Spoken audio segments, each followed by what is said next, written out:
Hey guys, welcome back to our channel Creative Vibes.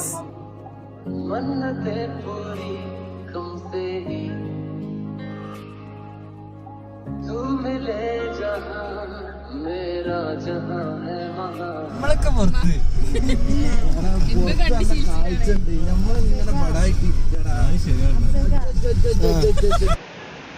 ഇന്നത്തെ video ഞങ്ങളുടെ കശ്മീർ ട്രിപ്പിന്റെ വ്ലോഗാണ്. ഷൊർണൂരിൽ നിന്നും ജമ്മു താവിയിലേക്ക് ആഴ്ചയിൽ ഒരിക്കൽ ഒരു ഡയറക്റ്റ് ട്രെയിൻ ഉണ്ട്. അപ്പൊ ഞങ്ങളും ആ ട്രെയിനിനാണ് പോയത്. ഏകദേശം 2.5 ദിവസം എടുക്കും നമുക്ക് ഷൊർണൂരിൽ നിന്നും പുറപ്പെട്ട് ജമ്മു താവിയിലെത്താൻ.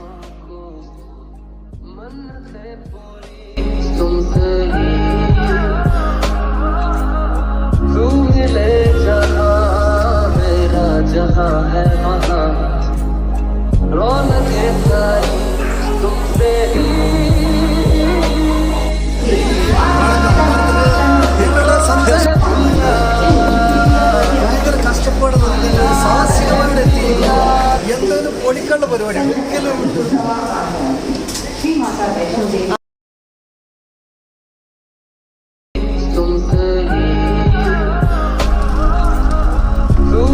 ജമ്മുവിൽ നമ്മൾ ഓൾറെഡി വണ്ടി ഏൽപ്പിച്ചിട്ടുണ്ടായിരുന്നു. അപ്പൊ റെയിൽവേ സ്റ്റേഷന്റെ പുറത്തെത്തിയ പാടെ നമ്മൾ വണ്ടിയിൽ കയറി. ഇതാണ് ഞങ്ങളുടെ ഡ്രൈവർ.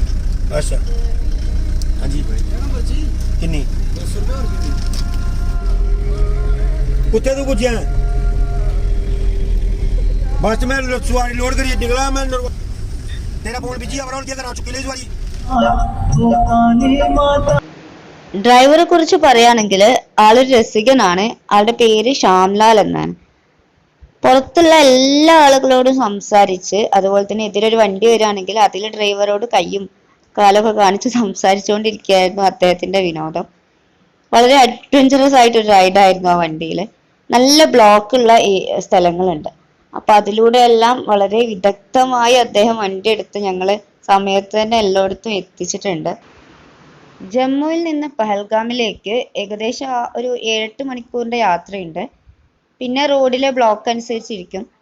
അപ്പൊ ഞങ്ങൾക്ക് ആ ഒരു പകൽ മുഴുവൻ യാത്രയായിരുന്നു. പോരുന്ന വഴിക്ക് ഞങ്ങൾ ഇടയ്ക്ക് ഓരോ ചായ കുടിക്കാനും അതുപോലെ തന്നെ സൈറ്റ് സീയിങ്ങിനൊക്കെ കുറച്ചു നേരം ഇറങ്ങി. അങ്ങനെ ഇറങ്ങിയപ്പോൾ പരിചയപ്പെട്ടതാണ് ഈക്കെ. റോഡിനും പാലത്തിനും ഒക്കെ പണി നടന്നുകൊണ്ടിരിക്കുകയാണ്. അതുകൊണ്ട് തന്നെ ഒരുപാട് സമയം നമുക്ക് ചിലപ്പോൾ വെയിറ്റ് ചെയ്യേണ്ടതായിട്ട് വരുന്നുണ്ട്.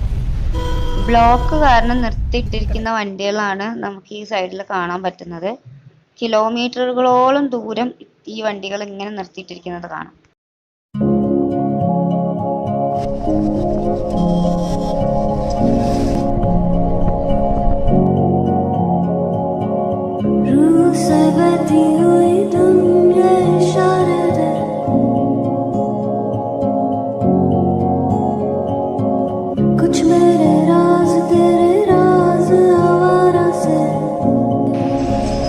പഹൽഗാം അതിമനോഹരമാണ്. ഭൂമിയിലെ സ്വർഗം എന്ന് അക്ഷരം തെറ്റാതെ നമുക്ക് വിളിക്കാൻ പറ്റുന്ന ഒരിടം.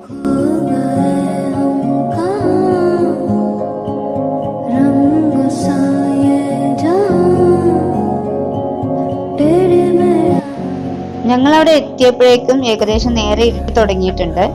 ഇപ്പൊ ഏകദേശം ഒരു 7:30-8 മണിയൊക്കെയാണ് സമയം. പക്ഷെ ഇപ്പോഴും മുഴുവനായിട്ടും ഇവിടെ ഇരുട്ടിയിട്ടില്ല.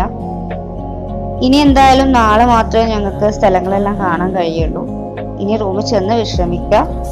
നാളെ രാവിലെ നമുക്ക് പഹൽഗാമിന്റെ യഥാർത്ഥ രൂപം കാണാൻ വേണ്ടിയിട്ട് ഇറങ്ങാം. അപ്പൊ ഇതാണ് പഹൽഗാമിൽ ഞങ്ങൾ താമസിച്ച ഹോട്ടൽ, ഐസ്ബർഗ് റിസോർട്ട്.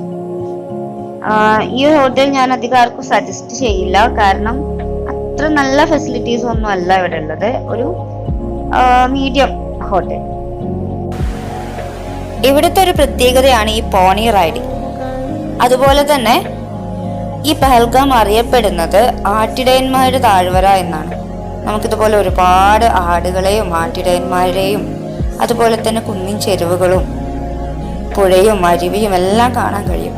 നമ്മൾ പുസ്തകത്തിൽ വായിച്ചു മറന്ന ഏതോ സ്ഥലങ്ങളിൽ എത്തിയ പോലെയാണ് ഇവിടെ എത്തിയപ്പോൾ എനിക്ക് ഫീൽ ചെയ്തത്.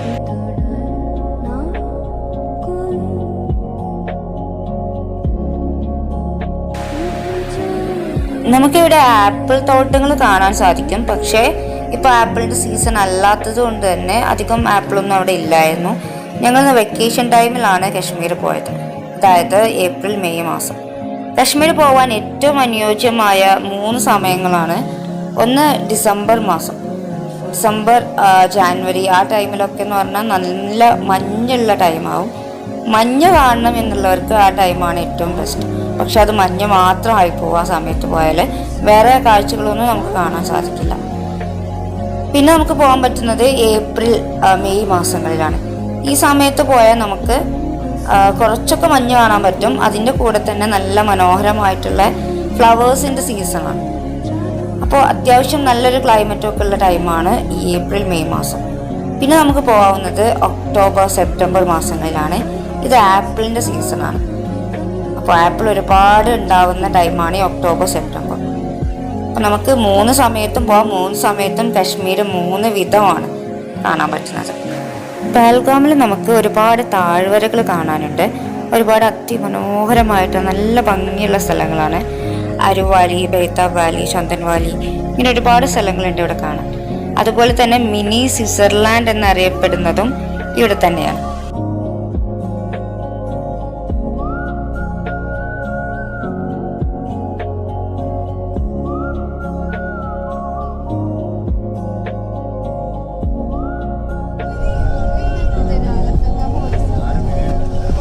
ഇവിടെ നിർത്തിയിരുന്നില്ല.